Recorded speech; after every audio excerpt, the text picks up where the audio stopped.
प्रधानमंत्री के mission impossible की बांग्लादेश के हालात पर आपको अपडेट देंगे। लेकिन प्रधानमंत्री नरेंद्र मोदी क्राइसिस मैनेजमेंट के लिए माहिर माने जाते हैं। दुनिया के किसी भी मुल्क में अगर भारतीयों पर आफत आई तो सबसे पहले प्रधानमंत्री मोदी ने तैयारी दिखाई, सबसे पहले प्रधानमंत्री एक्टिव हुए। बांग्लादेश के हालात पर प्रधानमंत्री किस तरह से अपडेट थे, कैसे प्रधानमंत्री को सब पता था और बांग्लादेश को लेकर क्या कवायद की गई, और इससे पहले प्रधानमंत्री मोदी ने भारतीयों को निकालने के लिए, बचाने के लिए पूरी दुनिया में कौन कौन से ऑपरेशन चलाए, ये आपको आज की इस स्पेशल स्टोरी में दिखाएंगे।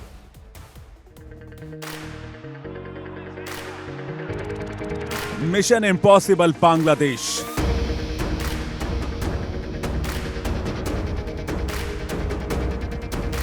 Mission impossible Qatar,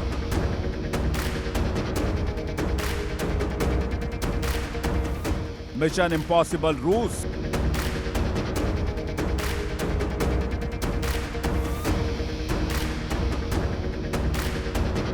mission impossible Ukraine,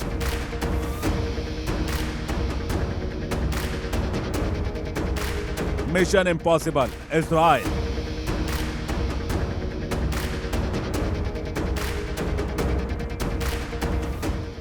mission impossible Afghanistan,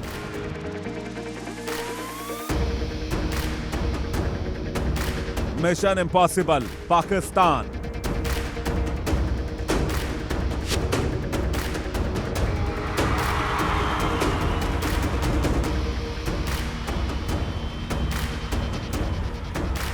Modi का मिशन इम्पॉसिबल।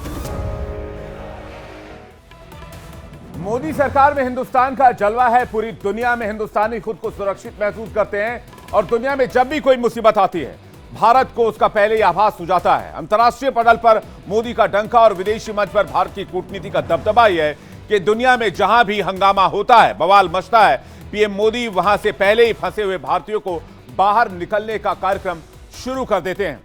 चाहे रूस यूक्रेन का युद्ध हो, इजराइल का हमास के ठिकानों पर हमला हो, या फिर अफगानिस्तान में तालिबानी शासन, या फिर ताजा बांग्लादेश के हालात, मोदी सरकार ने हर मौके पर हालात बिगड़ने से पहले इन सभी देशों से ज्यादातर अपने नागरिकों को सुरक्षित निकाल दिया था और बांग्लादेश में भी यही देखने को मिला है। सबसे पहले बांग्लादेश की तस्वीर आपको दिखाते हैं। बांग्लादेश में इस वक्त हालात बद से बदतर हैं। आरक्षण की आग में बांग्लादेश जलकर खाक हो रहा है। लोग संसद से लेकर सड़क तक प्रदर्शन कर रहे हैं। तस्वीरें आप देखिए, बांग्लादेश में यह प्रदर्शन अभी भी जारी है। प्रधानमंत्री आवास को लूट लिया गया, जिसकी तस्वीरें हमने आपको पहले ही दिखा दी है। इस वक्त तोड़फोड़ और आगजनी की जा रही है, लेकिन ज्यादातर हिस्सों पर सेना मार्च कर रही है और सेना मैदान में सड़क पर उतर चुकी है। जान बचाने के लिए पीएम शेख हसीना भारत में आकर ठहरी हुई है। लेकिन इस बीच सबसे बड़ी बात और सबसे बड़ा सवाल यही है कि भारत से कैसे छात्रों को निकाला जा रहा है। बांग्लादेश के हालात बिगड़ने से पहले ही मोदी सरकार ने वहां से ज्यादातर भारतीयों और भारतीय छात्रों को निकाल लिया था। बांग्लादेश में जैसे ही जून में आरक्षण की आग हिंसक होने लगी, मोदी सरकार ने एडवाइजरी जारी कर दी और वहां फंसे छात्रों को निकालने का काम उसी वक्त शुरू कर दिया गया था, यानी आज की तारीख से लगभग 1.5 महीने पहले। जिसके बाद लगभग 1.5-2 महीने से हर दिन बांग्लादेश से सैकड़ों छात्रों के भारत आने का सिलसिला जारी है, जिस वजह से अब बांग्लादेश में भारतीय छात्रों की संख्या घटकर आधे के करीब रह गई। मिल रही जानकारी के मुताबिक जून से पहले तक बांग्लादेश में करीब 20,000 भारतीय छात्र थे और हालात बिगड़ने पर जब सरकार ने एडवाइजरी जारी की तो 8,000 भारतीय छात्र बांग्लादेश से लौट आए। उन्हें वहां से सुरक्षित निकाल लिया गया। हालांकि अभी भी करीब 19,000 भारतीय नागरिक बांग्लादेश में फंसे हुए हैं, जिसमें 10,000 के करीब छात्र बांग्लादेश में हैं।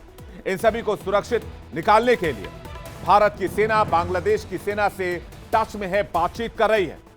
कूटनीतिक चैनल का इस्तेमाल किया जा रहा है। आपको बता दें कि ज्यादातर भारतीय छात्र बांग्लादेश में एमबीबीएस की पढ़ाई करने जाते हैं, क्योंकि बांग्लादेश में एमबीबीएस करने का खर्च भारत के मुकाबले काफी कम पड़ता है। विदेश मंत्री एस जयशंकर ने देश को आज बताया कि भारत सरकार बांग्लादेश में फंसे अपने लोगों के संपर्क में है। वहां हाई कमीशन लगातार काम कर रहा है और सरकार का फोकस वहां फंसे हुए लोगों की सुरक्षा पर है। बांग्लादेश में जो भारतीय छात्र फंसे हुए हैं, उनकी सुरक्षा के लिए भारत ने बांग्लादेश के सेना प्रमुख से बातचीत भी की है। पीएम मोदी की गारंटी सिर्फ देश के मामलों में नहीं, बल्कि विदेशी मसलों पर भी मिलती है। वो जो कहते हैं उसे पूरा करते हैं, अपने लिए हर संकल्प को पूर्ण करते हैं, मंच देश का हो या विदेश का। हर पटल पर पीएम मोदी अपनी प्रतिज्ञा को पूरा करते हैं। हालांकि भारत क्या पूरी दुनिया को यह एहसास हो चुका है कि मोदी हैं तो सब कुछ मुमकिन है, और कैसे ये पहले से साबित करते आए हैं पीएम मोदी, ये आपको बताएं। लेकिन इस बीच ब्रेकिंग न्यूज आ रही है, बड़ी खबर आ रही है कि वहां से जो लोग फंसे हुए उनको निकालने का एक रास्ता और साफ हो गया है। बांग्लादेश के लिए भारत से उड़ान सेवा शुरू कर दी गई है। एयर इंडिया ने ढाका के लिए उड़ान सेवाएं बहाल कर दी हैं। बांग्लादेश विमान एयरलाइंस की उड़ानें भी शुरू हो गई हैं। यानी जो लोग ढाका से निकलना चाहते हैं, जो भारतीय वहां से निकलना चाहते हैं, एयर इंडिया का विमान उनकी मदद करेगा और वो वहां से फौरन एयर इंडिया का और बांग्लादेश विमान की सेवा लेकर वापस आ सकते हैं। ये एक बड़ी कूटनीतिक जीत है। बांग्लादेश के मौजूदा हालात को देखते हुए एयर इंडिया के सेवा को बहाल कर देना, यह भारत की बढ़ती साख का नतीजा है। बांग्लादेश में हिंसा और राजनीतिक संकट पर केंद्र सरकार ने सर्वदलीय बैठक भी बुलाई, जिसमें रक्षा मंत्री राजनाथ सिंह, गृह मंत्री अमित शाह, विदेश मंत्री एस जयशंकर और नेता प्रतिपक्ष राहुल गांधी समेत प्रमुख दलों के राजनेता मौजूद रहे। इसमें विदेश मंत्री एस जयशंकर ने वहां के हालात और भारत के एक्शन के बारे में बताया। सूत्रों से मिल रही जानकारी के मुताबिक बैठक में नेता प्रतिपक्ष राहुल गांधी ने केंद्र सरकार से बांग्लादेश से जुड़े हुए 3 सवाल पूछे थे। इन सभी सवालों का जवाब विदेश मंत्री ने दिया। अब वो सवाल क्या थे वो मैं आपको बताता हूं। पहला सवाल यह कि क्या बांग्लादेश हिंसा के पीछे विदेशी ताकतों का हाथ हो सकता है। एस जयशंकर ने कहा कि पाकिस्तान के एक डिप्लोमेट सोशल मीडिया पर अपनी प्रोफाइल फोटो पर लगातार बांग्लादेश में हिंसा की तस्वीरें लगा रहे थे, इसलिए इस एंगल से भी जांच की जा रही है। दूसरा सवाल यह कि क्या भारत सरकार को बांग्लादेश में हो रही घटना की आशंका थी। इसमें एस जयशंकर ने कहा कि भारत इस स्थिति पर लगातार नजर रखे हुए है। तीसरा सवाल यह था कि बांग्लादेश में सत्ता परिवर्तन के असर से निपटने के लिए शॉर्ट टर्म और लॉन्ग टर्म के लिए भारत की रणनीति क्या है। इस पर एस जयशंकर ने कहा कि बांग्लादेश में हालात तेजी से बदल रहे हैं। अपने अगले कदम को दुरुस्त करने के लिए केंद्र को इसका बारीकी से विश्लेषण करने की जरूरत है, जो काम केंद्र कर रहा है। सूत्रों से मिली जानकारी के मुताबिक सर्वदलीय बैठक में किसी भी नेता ने शेख हसीना के यहां आने और रहने पर कोई सवाल नहीं खड़ा किया। सरकार ने कहा कि शेख हसीना जिस हालात से गुजर रही हैं और अभी जिस मनोस्थिति में हैं, उसे देखते हुए सरकार उनको समय और स्पेस देना चाहती है ताकि वो तय कर सकें कि वो आगे क्या करना चाहती है। हालांकि बैठक में यह जरूर पूछा गया कि वहां भारतीय छात्रों का क्या होगा। हिंदुओं पर हमले को लेकर भी सवाल पूछा गया, जिस पर सरकार ने कहा कि हम लगे हुए हैं, मामले को बारीकी से देख रहे हैं। जिस पर लोकसभा में विपक्ष के नेता राहुल गांधी समेत तमाम विपक्षी नेताओं ने बांग्लादेश मुद्दे पर सरकार को अपना संपूर्ण सहयोग देने की बात कही है। दुनिया में फंसे भारतीयों की मदद के लिए प्रधानमंत्री मोदी हमेशा आगे रहते हैं, इसलिए इसे मोदी का मिशन इंपॉसिबल भी कहा जाता है। तस्वीरें हमें रूस और यूक्रेन के युद्ध के समय भी देखने को मिली थी। 24 फरवरी 2022 को जब रूस ने यूक्रेन पर हमला किया था, उससे करीब 10 महीने पहले ही मोदी सरकार के आदेश पर यूक्रेन की राजधानी कीव स्थित भारतीय दूतावास ने वहां रह रहे भारतीय छात्रों को जितना जल्द हो सके यूक्रेन छोड़कर अपने देश चले जाने को कहा था। और जब युद्ध शुरू हो गया तो मोदी सरकार ने ऑपरेशन गंगा चलाकर रूस और यूक्रेन में फंसे भारतीयों को वहां से बाहर निकाला। युद्ध के कारण यूक्रेन का एयर स्पेस भी बंद हो गया था। ऐसे में भारत सरकार ने भारतीय छात्रों के लिए पोलैंड, रोमानिया, हंगरी और स्लोवाकिया से फ्लाइट्स चलाई। विदेश मंत्रालय ने 24x7 हेल्पलाइन लॉन्च की और फिर यूक्रेन में फंसे सभी 22,000 भारतीय छात्रों को एयरलिफ्ट कर सुरक्षित निकाल लिया गया। इस मिशन के तहत केंद्रीय मंत्री हरदीप सिंह पुरी, ज्योतिरादित्य सिंधिया, किरण रिजिजू और जनरल वीके सिंह यूक्रेन के पड़ोसी देश पोलैंड, हंगरी और स्लोवाकिया और रोमानिया गए थे। दरअसल भारत में गंगा को मां का दर्जा मिला हुआ है। ऐसे में ऑपरेशन गंगा का नाम देकर भारत सरकार ने साबित कर दिया था कि देश का नागरिक कहीं भी फंसा हो, उनकी मातृभूमि उन्हें अकेला नहीं छोड़ने वाली है। सिर्फ रशिया यूक्रेन क्यों, मैं अफगानिस्तान की भी बात करता हूं। जब अफगानिस्तान पर तालिबान ने कब्जा कर लिया, उस वक्त भी मोदी सरकार की सटीक रणनीति और कूटनीति का दम देखने को मिला था और भारत ने अफगानिस्तान में फंसे अपने सभी नागरिकों को वहां से सुरक्षित निकाल लिया था।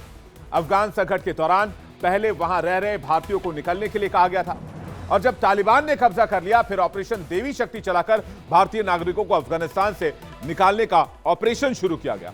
अफगानिस्तान पर तालिबान के कब्जे के अगले ही दिन भारत ने 16 अगस्त 2021 को काबुल से 40 भारतीयों को स्पेशल फ्लाइट दिलाकर दिल्ली सुरक्षित लाए और इस जटिल मिशन को पूरा किया। उसके बाद यह ऑपरेशन तब तक जारी रहा जब तक अफगानिस्तान से एक एक भारतीय को सुरक्षित नहीं निकाल लिया। अब आपको बताते हैं कि बांग्लादेश में आज दिन भर क्या क्या हुआ। शेख हसीना के बांग्लादेश से निकल जाने के बाद कौन वहां अब सारे फैसले ले रहा है? शेख हसीना का अगला प्लान क्या है? बांग्लादेश संकट पर एक एक अपडेट क्या है? भारत में शेख हसीना को सेफ हाउस में रखा गया है। अमेरिका ने शेख हसीना का वीजा रद्द कर दिया है। बांग्लादेश के राष्ट्रपति ने संसद भंग कर दी है। देश की पूर्व पीएम खालिदा जिया को रिहा कर दिया गया है। प्रदर्शनकारियों के 13 नेता राष्ट्रपति से मिले हैं। बांग्लादेश से भागकर भारत आ रहे दूरसंचार मंत्री गिरफ्तार कर लिए गए हैं। इंटेलिजेंस एजेंसी के डायरेक्टर जियाउर एहसान को हटा दिया गया है। मेजर जनरल रिजवानूर को नया डायरेक्टर बनाया गया है। विदेश मंत्रालय की जिम्मेदारी मोहम्मद साइफुल को दे दी गई है। एयरपोर्ट, पुलिस स्टेशन पर पैरामिलिट्री फोर्स की तैनाती कर दी गई है। ढाका में ट्रैफिक व्यवस्था संभाल रहे छात्र पुलिस गायब हैं। न्यूयॉर्क में बांग्लादेश के दूतावास में प्रदर्शनकारी घुस गए हैं। बांग्लादेश में अंतरिम सरकार बनने के पक्ष में है अमेरिका। बांग्लादेश के शेरपुर जेल से 500 से ज्यादा कैदी फरार हो गए। यानी बांग्लादेश में ना हिंसा थम रही है, ना वहां के हालात ठीक हो रहे हैं। कर्फ्यू के बीच जहां लाठी डंडों से लैस हजारों लोगों ने जेल पर हमला कर जेल में आग लगा दी, इससे 500 से ज्यादा कैदी भाग गए। तो बांग्लादेश के चटगांव में उपद्रवियों ने 6 पुलिस स्टेशन को आग के हवाले कर दिया। सर्वदलीय बैठक में बांग्लादेश के हालात पर जानकारी देने के बाद विदेश मंत्री एस जयशंकर ने संसद के दोनों सदनों में इस पर बयान दिया और कहा कि पड़ोसी देश गंभीर राजनीतिक संकट से जूझ रहा है, जिस पर भारत सरकार की पैनी नजर है। India-Bangladesh relations have been exceptionally close for many decades over many governments. Since the election in January 2024, there has been considerable tension, deep divides, and growing polarization in Bangladesh politics. We were made to various political forces with whom we were in touch. So, despite a Supreme Court judgment on 21 July, there was no let-up in the public agitation. Various decisions and actions taken thereafter only exacerbated the situation. The agitation at this stage coalesced around a one-point agenda, that is that the Prime Minister, Sheikh Hasina. तो विदेश मंत्री S Jaishankar कह रहे हैं कि हम अपने नागरिकों को, हम अपने लोगों को सुरक्षा मुहैया कराएंगे। विदेश मंत्री एस जयशंकर ने सदन को बताया कि भारत सरकार ने बांग्लादेश में शांति के जरिए समाधान निकालने की कोशिश की थी, लेकिन वहां हालात बिगड़ते चले गए और पूर्व पीएम शेख हसीना ने आनन फानन में मोदी सरकार से भारत आने का अनुरोध किया, जिस पर भारत सरकार ने उनके सुरक्षित भारत आने की व्यवस्था की। बांग्लादेश में भारतीयों की सुरक्षा को लेकर जयशंकर ने कहा कि हम अपने राजनयिक मिशन के माध्यम से बांग्लादेश में भारतीय समुदाय के साथ निरंतर संपर्क में हैं। We are also monitoring the situation with regard to the status of minorities. There are reports of initiatives by various groups and organizations to ensure their protection and well-being. We welcome that, but will naturally remain deeply concerned till law and order is visibly restored. Our border guarding forces have also been instructed to be exceptionally alert in view of this complex situation. In the last 24 hours, we have also been in regular touch with the authorities in Dhaka. This is the situation as of now. I seek the understanding and support of the House in regard to sensitive issues regarding an important neighbor on which there has always been strong national consensus. लेकिन ऐसा नहीं है कि भारत पहली बार इस तरह की चुनौती का सामना कर रहा हो। भारत के पड़ोसी मुल्कों में इस तरह के हालात पनपे हैं और भारत ने हर बार इस तरह की चुनौती को कबूल किया है और उसे पूरा किया है। अफगानिस्तान की बात आप याद कीजिए। अफगानिस्तान में तालिबानी शासन के बाद सिख धर्म से जुड़ी आस्था और विरासत के प्रतीकों को भारत वापस लाया गया था। दरअसल साल 2021 में जब अफगानिस्तान पर तालिबान का कब्जा हो गया, उसके बाद 11 सितंबर 2021 को 60 अफगान सिखों को भारत आना था और वो अपने साथ अफगानिस्तान से श्री गुरु ग्रंथ साहिब भी ला रहे थे। लेकिन अफगानिस्तान ने श्री गुरु ग्रंथ साहिब और बाकी धार्मिक ग्रंथों को ले जाने से रोक दिया, जिसके बाद एसजीपीसी के चीफ एडवोकेट हरजिंदर सिंह धामी ने पीएम मोदी और भारतीय विदेश मंत्रालय से मदद मांगी थी और फिर मोदी सरकार की कोशिश से गुरु ग्रंथ साहिब को अफगान से वापस हिंदुस्तान लाएगा। इसके लिए काबुल से ताजिकिस्तान के दुशांबे होते हुए एयर इंडिया की स्पेशल फ्लाइट भारत पहुंची, जिसमें ग्रंथ साहिब की 3 प्रतियां और 44 अफगान सिख भारत लाए गए। यही नहीं, कतर में 9 सैनिकों की आप बात याद कीजिए, जब 8 पूर्व सैनिकों को फांसी की सजा का ऐलान कर दिया गया, लेकिन तब भी प्रधानमंत्री मोदी ने हार नहीं मानी और प्रधानमंत्री मोदी ने न सिर्फ सभी को फांसी से बचा लिया, बल्कि सभी को भारत लेकर आ गए। इसलिए इन तमाम ऑपरेशंस को मोदी का मिशन इम्पॉसिबल कहा जा रहा है। भारत पहुंचने पर कितने जो पूर्व नौसैनिक थे वो कितने खुश हुए थे, आप खुद सुनिए। कतर से लौटे पूर्व सैनिकों ने भी कहा था कि बिना मोदी के उनकी वापसी नामुमकिन थी, और यह बात ठीक भी है। जब कतर ने इन 8 पूर्व सैनिकों को फांसी की सजा सुनाई, तब लोग सवाल पूछ रहे थे कि मोदी सरकार खामोश क्यों है, मोदी सरकार चुप क्यों है, मोदी सरकार इनको क्यों नहीं बचाती है, इनको वापस क्यों नहीं लेकर आती है। लेकिन मोदी सरकार की कूटनीति और रणनीति को देखिए, इन सभी सैनिकों को बचा लिया गया। अगस्त 2022 में 8 पूर्व भारतीय नौसैनिकों को कतर ने जासूसी के आरोप में गिरफ्तार किया। 26 अक्टूबर 2023 को कतर की एक अदालत ने इनको फांसी की सजा दे दी, जिसके बाद भारत ने इस मामले की जोरदार तरीके से पैरवी की, वो भी बिना किसी शोर शराबे के। कतर में भारत के राजदूत की कई बार मीटिंग हुई, इसे भी बहुत ज्यादा डिस्क्लोज नहीं किया गया, क्योंकि कूटनीति के लिए यह जरूरी था।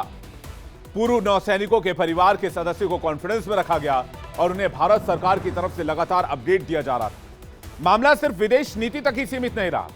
दिसंबर में दुबई में हुए COP28 शिखर सम्मेलन में पीएम मोदी और कतर के राष्ट्र प्रमुख शेख तमीम बिन हमाद अल थानी की मुलाकात हुई, और कुछ दिनों के बाद इस मुलाकात का असर देखने को मिला। 28 दिसंबर को कतर की ऊपरी अदालत ने इनकी फांसी की सजा रद्द करते हुए इसे उम्र कैद में बदल दिया। लेकिन भारत के दबाव और कूटनीति की वजह से सभी पूर्व सैनिकों को न सिर्फ रिहा किया गया, बल्कि सुरक्षित भारत भेजा गया। पीएम मोदी की कूटनीति का यह असर था कि कतर को भारत की बात माननी पड़ी। विदेश मामलों के जानकारों का कहना है कि कतर भारत की दुनिया में बढ़ते कद को देखते हुए खुद की छवि को खराब नहीं करना चाहता था और भारत से रिश्ते बिगाड़ना नहीं चाहता था। हालांकि पूर्व सैनिकों की रिहाई में विदेश मंत्री एस जयशंकर और अजीत डोभाल की भूमिका काफी इंपॉर्टेंट रही। कूटनीति से जुड़ा हुआ मोर्चा जयशंकर ने संभाला, वहीं भारतीयों की रिहाई के लिए कतर के साथ अधिकारियों के साथ बातचीत का सारा जिम्मा डोभाल के ऊपर था। बताया जाता है कि फांसी की सजा के फैसले के बाद डोभाल 2 से 3 बार दुबई गए। दरअसल भारत और कतर के बीच एक संधि हुई है, जिसमें तय हुआ है अगर किसी वजह से दोनों देशों के नागरिकों को सजा मिलती है तो वो अपने देश जाकर सजा काट सकते हैं, और अगर कतर भारत की बात नहीं मानता तो इस संधि को प्लान बी की तरह इस्तेमाल किया जा सकता था। लेकिन सच ये है कि मोदी के कार्यकाल में भारत और मुस्लिम देशों के बीच भी रिश्ते मजबूत हुए। साल 2019 का अभिनंदन वाला मामला भी आज भी जहन में ताजा है, जब पाकिस्तान भारत की कूटनीतिक और डर की वजह से अभिनंदन को 60 घंटे के अंदर छोड़ने को मजबूर हो गया था। यह घटना उस वक्त की है जब फरवरी 2019 में कश्मीर के पुलवामा में सीआरपीएफ के काफिले पर हमला हुआ, और इस हमले का बदला लेने के लिए इंडियन एयरफोर्स ने पीओके में घुसकर वहां मौजूद आतंकी अड्डों पर एयर स्ट्राइक की थी। इस हमले के बाद पाकिस्तान की थू-थू हो रही थी। चौतरफा गिरी पाकिस्तानी सेना ने भारत पर जवाबी कार्रवाई की नाकाम कोशिश की। पाक एयरफोर्स के दर्जनों F-16 विमान भारतीय सीमा में घुस आए, लेकिन विंग कमांडर अभिनंदन की शौर्य के सामने उनकी एक भी नहीं चली। 16 मिनट के अंदर ही इंडियन एयरफोर्स ने अभिनंदन वर्तमान की अगुवाई में काउंटर अटैक कर पाकिस्तान के F-16 विमान को धूल चढ़ा दिया। लेकिन इस दौरान अभिनंदन का विमान क्रैश हुआ और वो पाकिस्तान के इलाके में जा गिरे। विंग कमांडर अभिनंदन को पाकिस्तानी सेना गिरफ्तार कर चुकी थी। पाकिस्तान अभिनंदन को लेकर सौदेबाजी करने की कोशिश में था, लेकिन पीएम मोदी के तल्ख तेवर के सामने इमरान खान की खिग्गी बन गई थी और पाकिस्तान को डर था कि भारत अपने पायलट को छुड़ाने के लिए कोई बड़ा फैसला कर सकता है। रावलपिंडी में बैठे पाकिस्तानी आर्मी के जनरलों को समझ में आ गया था कि नया भारत है जो घर में घुसकर मारेगा, जिसके बाद पाकिस्तान ने 60 घंटे के अंदर अभिनंदन को रिहा कर दिया और 1 मार्च 2019 को विंग कमांडर अभिनंदन को रात करीब 9 बजे वाघा बॉर्डर पर भारत को बीएसएफ के हवाले कर दिया गया। पाकिस्तान ने अभिनंदन की रिहाई से दुनिया को यह दिखाने की कोशिश की थी वो शांति चाहता है, लेकिन सच तो यह था कि पाकिस्तान डर गया था। मोदी की प्रचंड प्रतिज्ञा से उसकी धरती डोल रही थी। अमेरिका और ब्रिटेन ने पाकिस्तान को बता दिया था कि अगर हिंद के जवान को आजाद नहीं किया गया तो हिंदुस्तान अपने सैनिकों को लेने के लिए किसी भी हद तक जा सकता है। और पाकिस्तानी नेताओं में खौफ का आलम किस कदर था, इसकी तस्दीक साल 2020 में पाकिस्तानी मुस्लिम लीग के एक नेता ने अयाज सादिक ने कर दी थी। आपको सुनवाते हैं। ये जो अयाज सादिक का बयान ये था वो ये था कि जब मीटिंग चल रही थी तो वहां जनरलों के घुटने थर-थर कांप रहे थे कि अभिनंदन को नहीं छोड़ा गया तो भारत बड़ा हमला कर सकता है। पाकिस्तान के साथ वो होता जिसे देखकर दुनिया थर्रा जाती। 2019 के लोकसभा चुनाव के दौरान पीएम मोदी ने भी इसका एक रैली में जिक्र किया था। खबरदार पाकिस्तान कि અમારા પાયલોટને જો એક ખરોચ પણ આવી તો પછી દુનિયાને તમે કહેતા નહીં કે મોદી આ કર્યું। સારું થયું કે પાકિસ્તાને પાયલોટને પાછો મોકલવાની જાહેરાત કરી દીધી, નહીં તો એ રાત કતલની રાત હતી। तो ये तो भारत के दम की बात रही, मोदी सरकार की कूटनीति की बात रही, मोदी सरकार की कूटनीतिक जीत की बात रही। लेकिन अब पिछले 24 घंटे में 24 से 48 घंटे में बांग्लादेश में क्या हुआ है, सबसे पहले अब आपको यह बताते हैं और वो अपडेट देते हैं जो अब तक आपने नहीं सुनी होगी। यानी शेख हसीना की हर कहानी आज की इस कवरेज में मौजूद है। जब बांग्लादेश में राजनीतिक उथल पुथल हो रही थी तब भारत शेख हसीना की सुरक्षा की तैयारी में जुटा हुआ था। शेख हसीना ने जब ढाका छोड़ा तो भारत की सुरक्षा एजेंसियों ने हर तैयारी कर ली थी। एयरफोर्स के रडार एक्टिव हो गए थे। पश्चिम बंगाल के हाशिमारा एयरफोर्स बेस से 101 स्क्वाड्रन के 2 राफेल फाइटर जेट बिहार और झारखंड के ऊपर तैनात कर दिए गए थे। आप देखिए किस तरह से शेख हसीना के विमान के अगल बगल 2 राफेल चल रहे थे और ठीक इसी तरह से शेख हसीना के इस जो हर्कुलिस विमान है C-130J उसको यहां पर प्रोटेक्शन दिया जा रहा था। इंडियन एयरफोर्स के 2 राफेल, दोनों राफेल हसीना के C-130J को स्कॉट करने के लिए आसमान में इस विमान के साथ उड़ रहे थे। आप देखिए किस तरह से ये दोनों राफेल शेख हसीना की सुरक्षा में लगे हुए थे। वायुसेना प्रमुख air chief marshal VR Chaudhary और थल सेना प्रमुख जनरल उपेंद्र द्विवेदी ने पूरे सिचुएशन को बहुत बारीकी से मॉनिटर किया और हालात पर नजर बनाए रखा। शेख हसीना इस समय भारत में है, लेकिन अभी भी वो सदमे से बाहर नहीं आ पाई हैं। वो काफी परेशान बताई जा रही हैं। 20 साल तक बांग्लादेश की सत्ता चलाने वाली शेख हसीना को अपनी जान बचाकर भागना पड़ा। इसके बाद से वो सदमे में है।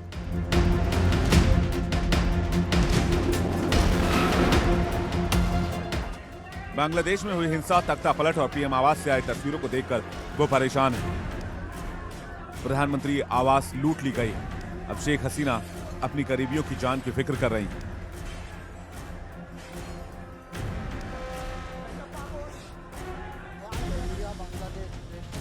शेख हसीना के सदमे की बात विदेश मंत्री एस जयशंकर ने सर्वदलीय बैठक में कही। सूत्रों के मुताबिक एस जयशंकर ने कहा है कि शेख हसीना सदमे में है। सरकार शेख हसीना को सदमे से उबरने के लिए समय दे रही है और इसके बाद ही वो उनके भविष्य की योजनाओं समेत अन्य मुद्दों पर उनसे बात करेगी।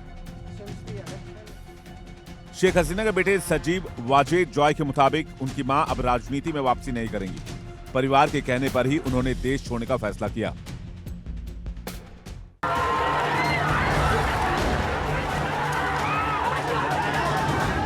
बांग्लादेश में आरक्षण के विरोध में शुरू हुआ आंदोलन सोमवार को तख्ता पलट तक पहुंच गया।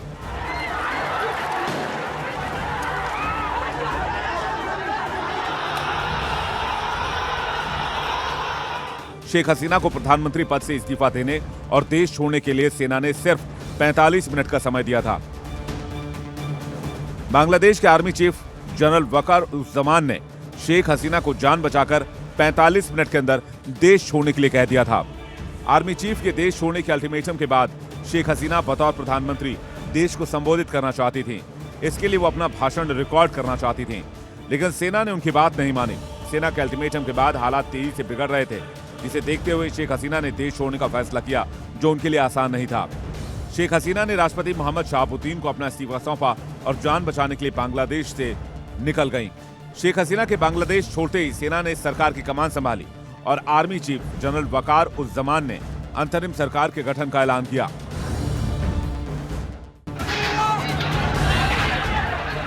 बांग्लादेश में आरक्षण की आग ने तख्ता पलट कर दिया। शेख हसीना को देश से भगा दिया गया।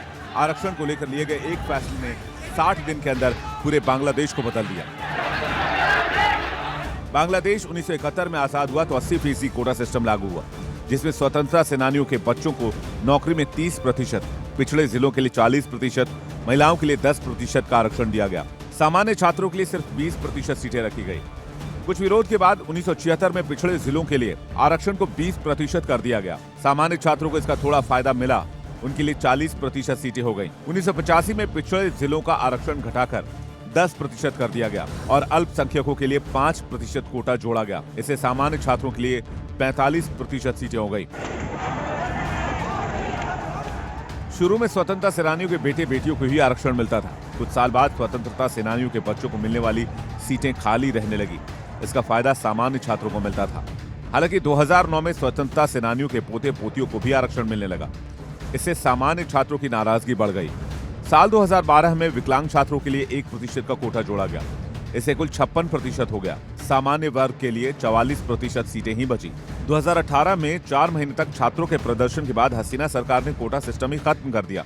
हसीना की सरकार का मानना था कि अगर स्वतंत्रता सेनानियों के परिवार वालों को आरक्षण नहीं मिलेगा तो किसी को नहीं मिलेगा। इस फैसले के बाद मामला ढाका हाईकोर्ट पहुंचा। हाईकोर्ट ने 5 जून 2024 को एक फैसला सुनाया और सरकार को पुराना कोटा सिस्टम बहाल करने का आदेश दिया। कोर्ट ने कहा कि 2018 से पहले जैसे आरक्षण मिलता था उसे फिर से उसी तरह से लागू किया जाए। हाईकोर्ट के इसी फैसले के बाद सामान्य वर्ग के छात्र भड़क गए और सड़कों पर उतर आए।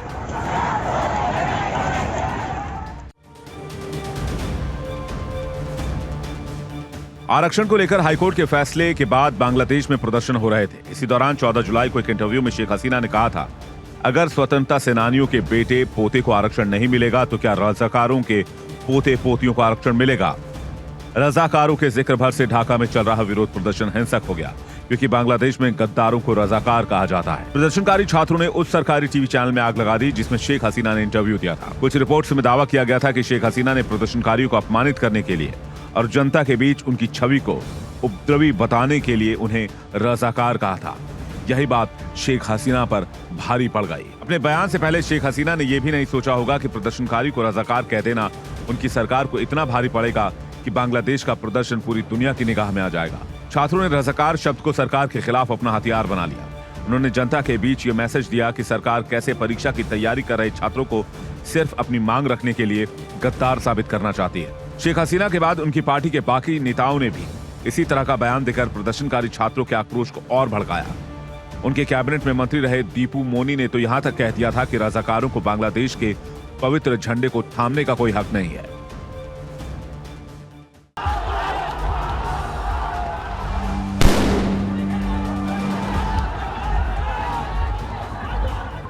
हिंसक प्रदर्शन के बाद बांग्लादेश में कई जगह पब्लिक प्रॉपर्टी को नुकसान पहुंचाया गया, आगजनी की गई, जिसे देखकर शेख हसीना आहत थी।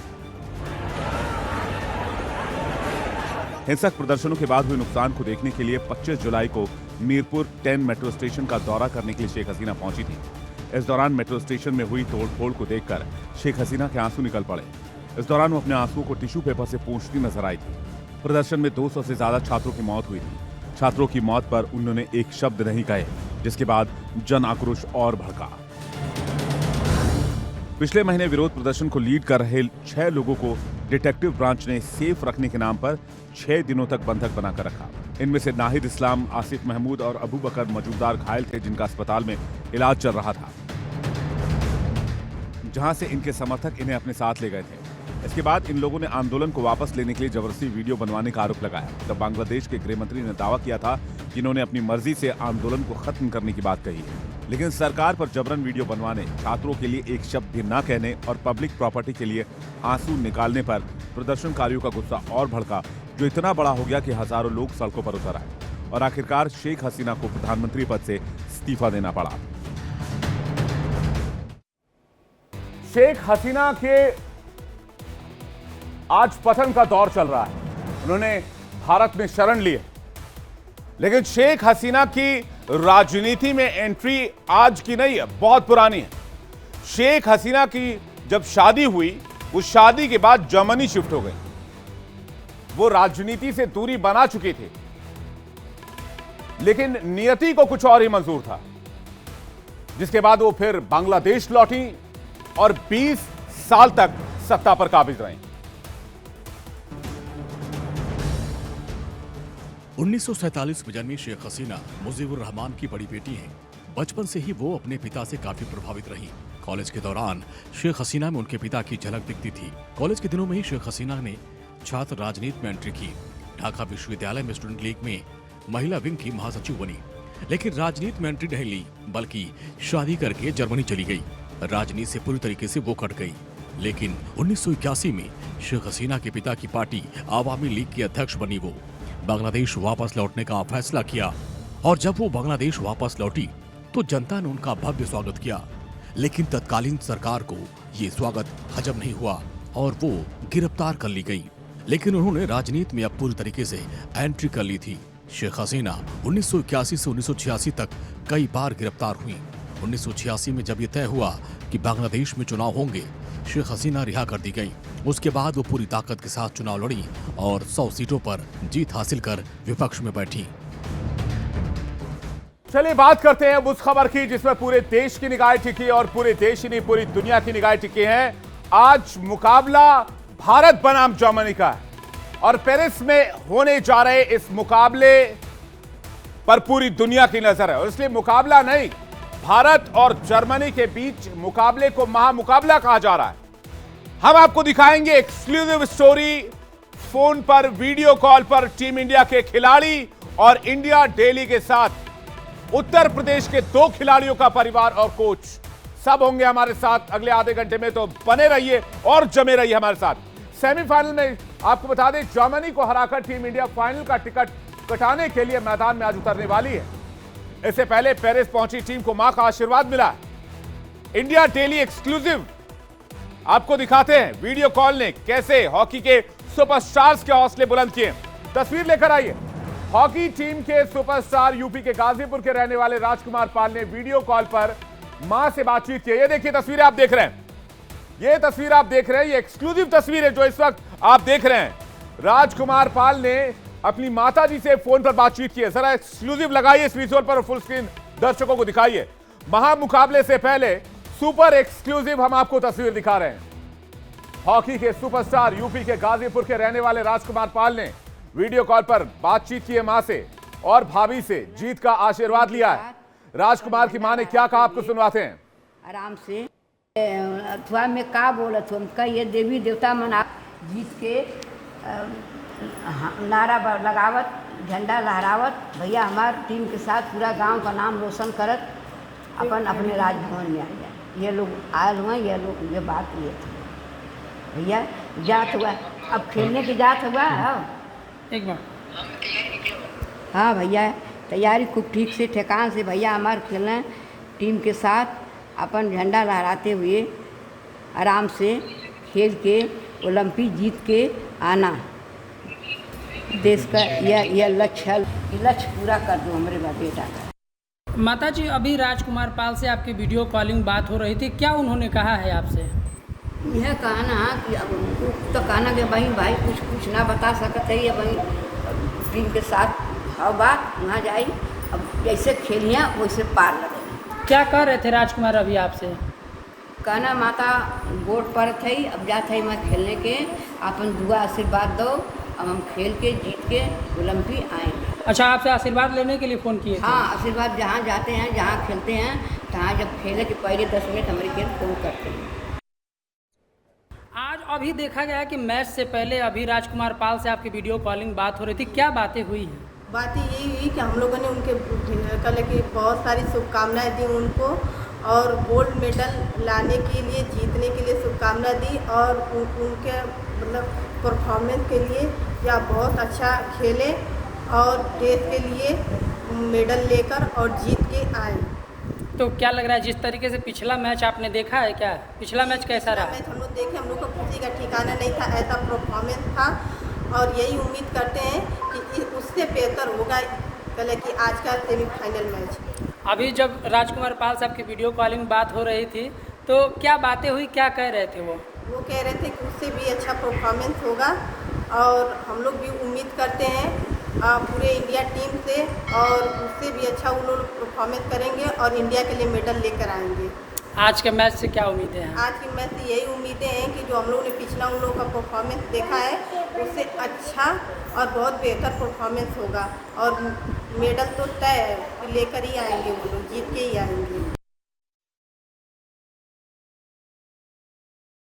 सबसे पहले सेमीफाइनल में पहुंचने के लिए पूरे देश को बहुत बहुत बधाई, और आपकी तरफ से, आपके परिवार को, पूरे देश की तरफ से आप लोगों को बहुत शुभकामनाएं और बधाई सर। मैं ये जानना चाहता हूं, ललित को लेकर, आज के मैच को लेकर आप लोग क्या सोच रहे हैं और आप लोगों के दिलो दिमाग में क्या चल रहा है? भैया हम लोग तो यही सोच रहे हैं कि ललित अच्छा खेलें और हिंदुस्तान इन लोगों के, इनके और राजकुमार पाल की वजह से जीते, गोल मारे ये लोग, पूरी टीम एकजुट होकर के खेले और अच्छा से अच्छा खेलेंगे तभी जीतेंगे। जो है मेडल का कलर बदलेगा और ये अति आवश्यक है। सरकार ने जो किया है हम लोगों के लिए, तो इतना तो इन लोगों का फर्ज बनता है कि ये लोग मेडल का कलर बदलें। अच्छा सर, एक बात बताइए, ओलंपिक को लेकर तो बातचीत अभी करेंगे, आपसे लंबी बातचीत करेंगे। ये बताइए, ललित जब हॉकी खेलने के लिए जाते थे तो कितनी बार आपने उनकी पिटाई की कि खेलो मत और पढ़ाई पे ध्यान दो? कभी नहीं। अच्छा, हम लोग तो ये थे कि लोग जाएंगे खेलेंगे तो कम से कम इतना तो होगा कि अपने पैर पर खड़े हो जाएंगे, छोटी मोटी नौकरी सोकरी पा जाएंगे। हम लोग इतना नहीं सोचे थे कि इस लेवल पर पहुंच जाएंगे। अच्छा, क्योंकि हमारे परिजन तो कहते थे खेलोगे कूदोगे हो जाओगे खराब, पढ़ोगे लिखोगे तो बनोगे नवाब। ये पहले की बात है। पहले जो लोग यही कहते थे कि खेलोगे कूदोगे तो हो जाओगे खराब। अब ये है कि खेलोगे कूदोगे हो जाओगे नवाब। जी, तो ये ललित के बारे में बताइए, उनका हॉकी के प्रति रुझान कैसे बढ़ा?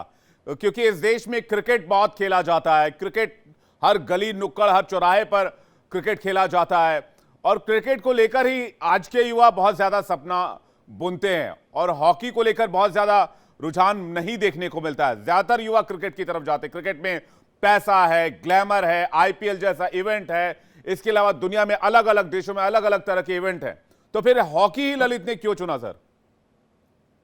ऐसा है कि छोटे बच्चे थे ये लोग, इनको जिस तरफ इंटरेस्ट लगा उस तरफ गए, और हॉकी हमारे हिंदुस्तान का जो है राष्ट्रीय खेल है। क्रिकेट तो आज करीब 20 साल 25 साल से बहुत हाईलाइट हुआ है, नहीं तो इसके पहले तो हॉकी ही था।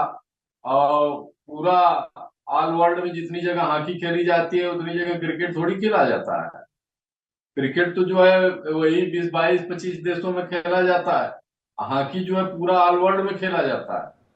आज भी देखिए ओलंपिक में हॉकी है, क्रिकेट नहीं है। जी हाँ बिल्कुल सर, लेकिन अब कहा यह जा रहा है क्रिकेट की एंट्री अगले ओलंपिक से हो जाएगी, ये भी बताया जा रहा है। खैर, इस पर बातचीत करेंगे, लेकिन सर एक बात बताइए, ललित के लिए कितना चुनौतीपूर्ण रहा? कैसे उठते थे, उनका दिनचर्या बताइए थोड़ा। आपने कहा कि उत्तर प्रदेश से आपने सोचा था कि हॉकी नेशनल लेवल पर खेलेंगे, एक नौकरी मिल जाएगी, बस इतनी सी ख्वाहिश थी, कभी ये नहीं सोचा कि ओलंपिक तक पहुंच जाएंगे। तो ओलंपिक तक पहुंचने के लिए उन्होंने कैसा संघर्ष किया, क्या दिनचर्या होती थी? आज के युवाओं को उनसे सीख लेने की आवश्यकता है, तो इसके लिए उनके रूटीन को समझना होगा। उनका रूटीन क्या होता था सर, बचपन से लेके थोड़ा विस्तार से बताइएगा सर। ऐसा है सर कि रूटीन तो आप समझ लीजिए कि बहुत ज्यादा लेबोरियस ये लोग थे, बहुत संघर्ष किए इस लेवल तक पहुंचने के लिए। हम लोग तो बहुत छोटे स्तर से जिंदगी जीवन यापन करते थे, और ये बच्चे जो है, मेरे पास इतना भी पैसा नहीं था कि मैं इनको हॉकी एक ठो खरीद करके दे सकूं, और सीनियरों से भी मांगते थे। किसी तरह से इनके कोच परमानंद मिश्रा जी थे, परमानंद मिश्रा जी साई में इनको रखे, और साई से आप समझ लीजिए कि फिर धीरे धीरे धीरे धीरे करके ये लोग आगे बढ़ते गए। मेरे दोनों बच्चे हॉकी खेलते थे, बड़े वाले भी खेलते थे, और फिर ललित अपना आगे गए। कभी हॉस्टल में ये लोग नहीं गए, साई से ही खेले, उदयपुर कॉलेज से। हाँ, और फिर बाद में करमपुर से भी खेले, ऑल इंडिया वगैरह। तो संघर्ष तो इन्होंने बहुत किया, इन्होंने एयर इंडिया से भी खेला, और अब संघर्ष की कहानी कितना आपको बताएं, बहुत लंबी कहानी है। नहीं सर, संघर्ष की कहानी ही तो सुनने वाली कहानी होती है, और जिससे इस देश, ये देश भी बहुत युवा है सर, इस देश का युवा तभी प्रेरणा लेगा जब ललित जैसे युवाओं से हम सीखेंगे। क्योंकि आजकल युवा ज्यादातर इंस्टाग्राम और बाकी के सोशल मीडिया एप्लीकेशंस पर टाइम ज्यादा व्यतीत करते हैं। मैं ये नहीं कहता वो गलत है या ये सही है, मैं ये कह रहा हूं ललित जैसे युवाओं से सीखने की आवश्यकता। तो आप बताइए उनके संघर्ष के बारे में सर।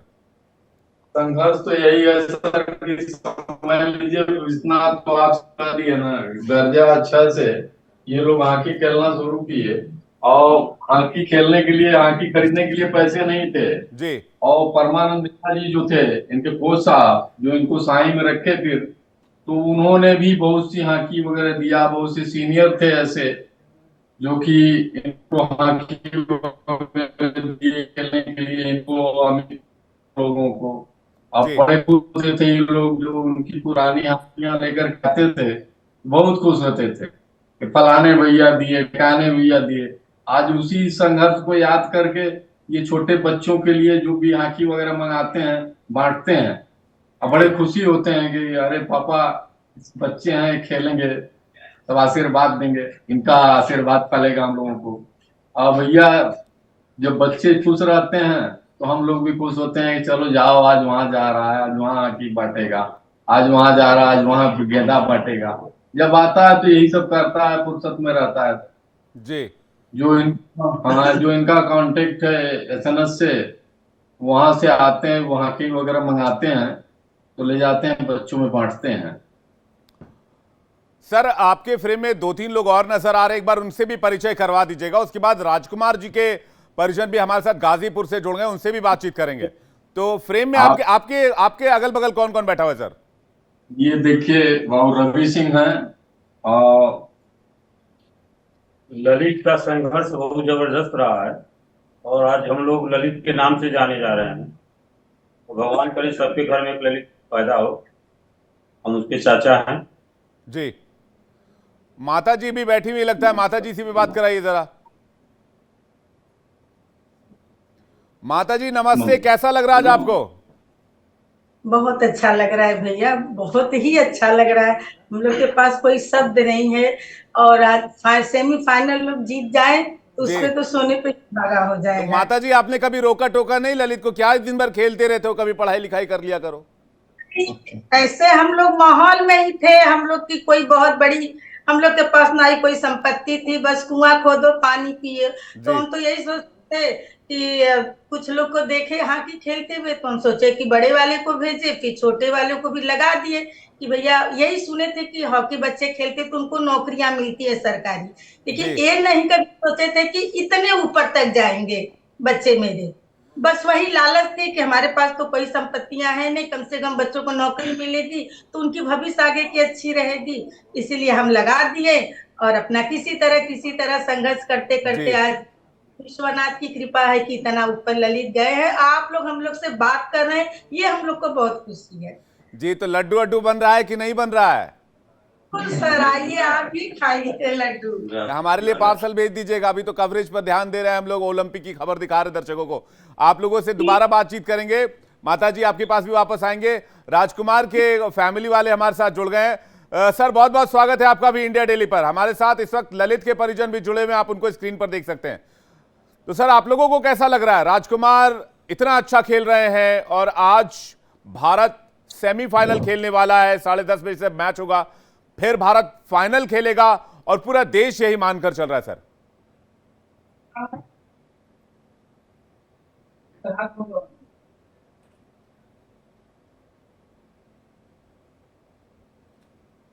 हाँ बोलिए। हाँ सर, नमस्कार। नमस्कार नमस्कार, बताइए कैसा लग रहा है? सर, पहले में हमारी आवाज आ रही है सर? बिल्कुल आ रही है। जानना चाह रहे हैं कैसा लग रहा है आज आपको? पहले तो सर बहुत बहुत धन्यवाद जो आपने फोन करके इंटरव्यू लिया जी, और बहुत अच्छा लगा सर। लेकिन मैं पहले अपना परिचय बता दूं। मैं हॉकी कोच इंद्रदेव, और अपने परिचय से पहले मैं बता दूं सर, ये स्वर्गीय ठाकुर तेज बहादुर सिंह जी जो करमपुर में पैदा हुए और इतना बड़ा जो विस्तार उन्होंने खेल एक गांव बना दिया है, तो पहले मैं परिचय उनका दूंगा। उनके जाने के बाद पूर्व सांसद राधे मोहन सिंह जी और उनके छोटे बेटे अनिकेत सिंह जी, और इस जो हॉकी का ग्राउंड है उस ग्राउंड को और अच्छा बना दिए हैं। और ये कलकत्ता से घास लाई गई और घास को लगा के इतना अच्छा ग्राउंड को उन्होंने बनाया है। और इतना मेहनत हो रही है ग्राउंड पर सर कि अब आपसे क्या कहें। अब आप आएंगे ग्राउंड पर तो देखिएगा कि ग्राउंड कैसा करमपुर में सजा हुआ है। और इसमें बच्चे कम से कम 200-250 बच्चे प्रतिदिन सुबह शाम आते हैं और खेलते हैं। राजकुमार आपको क्या कहकर गए? गोल्ड मेडल वादा करके गए, सिल्वर वादा करके गए, क्या कह के गए, मेडल वादा करके गए? राजकुमार ने सर यही कहा और ललित ने भी कहा कि सर आपका आशीर्वाद है तो हम मेडल लेके आएंगे, उसकी चिंता न करिएगा, मेडल पक्का आएगा। अब उन्होंने ये नहीं कहा कि गोल्ड आएगा, लेकिन कहा कि मेडल सर हम लेके आएंगे। तो हम लोग की सभी लोगों की यही शुभकामना है भारतीय टीम को कि पूरे करमपुर, पूरे गाजीपुर, पूरे पूर्वांचल, पूरे प्रदेश, पूरे देश की सबकी शुभकामनाएं है कि भारत गोल्ड मेडल लेके हिंदुस्तान 10 तारीख को वापस है, जिससे हम लोग भव्य स्वागत उनका कर सकें। कोच साहब, मैं तो मानता हूं, मेरे लिए अगर पर्सनल मेरी राय आप पूछेंगे तो जिस दिन ऑस्ट्रेलिया को हराया, एक इनविजिबल मेडल तो मैंने अपने लिए मान लिया कि 52 साल बाद हमने ऑस्ट्रेलिया को हरा दिया ओलंपिक में। एक मेडल वो सिर्फ जीतने के नाम पर वो मेडल है अपना। लेकिन आप थोड़ा सा राजकुमार के स्किल्स के बारे में बताइए, वो आज क्या फोकस रहना चाहिए, किस तरह का परफॉर्मेंस उनका होना चाहिए सर? राजकुमार का परफॉर्मेंस है बहुत अच्छा होगा, और राजकुमार पाल और ललित उपाध्याय ये दोनों स्टार खिलाड़ी हैं। राजकुमार पाल मिडफील्डर है और ललित उपाध्याय जो है स्ट्राइकर हैं। तो ये दोनों से हमारी सर उम्मीद है कि दोनों अच्छा खेलेंगे और अच्छा परफॉर्मेंस रहेगा और दोनों देश के लिए अच्छा खेलेंगे सर, यही हमारी उनसे उम्मीदें हैं। में क्या कहेंगे कोच साहब? सर अच्छा होगा और भारत गोल्ड मेडल लेके सर आएगा, यही हमारी शुभकामनाएं हैं।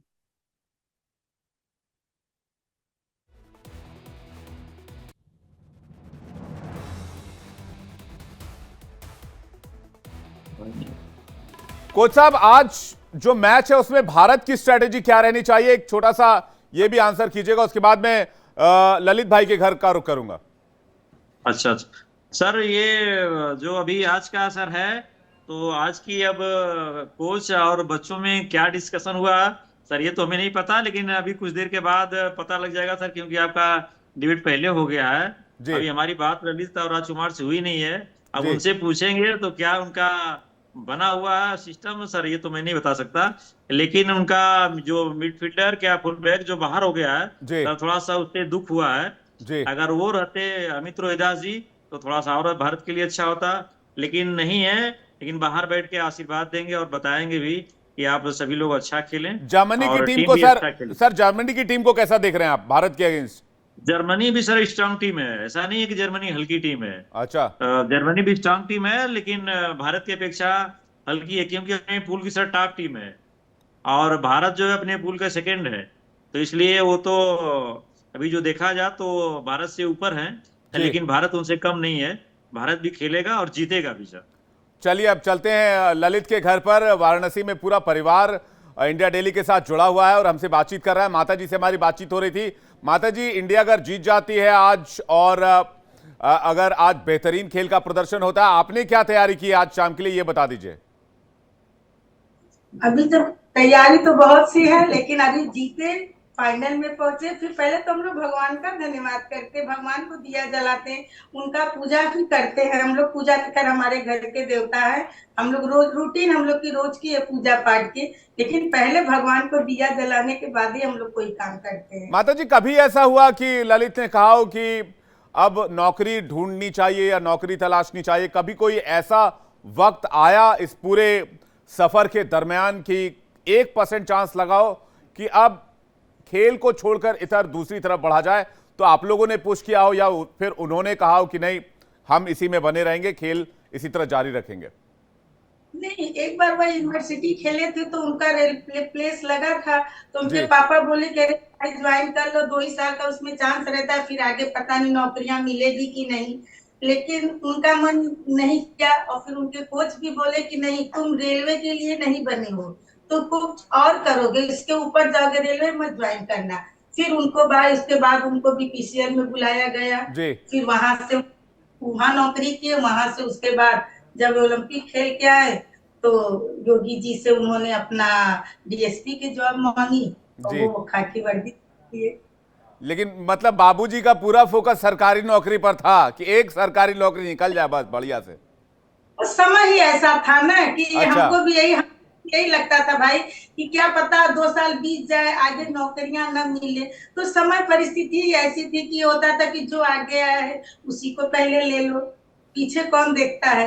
लेकिन नहीं, ललित के भी मन में था कि नहीं, हम आगे तक जाएंगे और इसी तरह मेहनत करेंगे और खेलेंगे और आज विश्वनाथ की कृपा है कि यहाँ तक वो पहुंच गए हैं।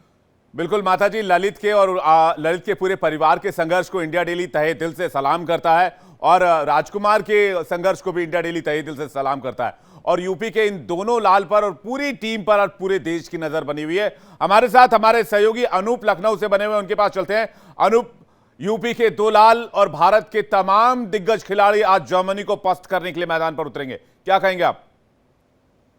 बिल्कुल बिल्कुल, और जैसा कि आपने कहा कि जिस दिन 52 साल के बाद ऑस्ट्रेलिया को ओलंपिक में इंडिया ने हरा दिया, उसी दिन वो तमगा जीत गई थी। मैं आपकी इस बात से 100% सहमत हूं और वाकई में जो खेल दिखाया है भारतीय टीम ने और भारतीय टीम के रणबांकुरों ने, और खासकर हमारे श्रीजेश जो हमारे गोलकीपर हैं, क्या शानदार खेल दिखाया उन्होंने ग्रेट ब्रिटेन के साथ हुए मैच में। और निश्चित रूप से वो बधाई के हकदार हैं और वो मतलब वो हीरो हैं उस जीत के।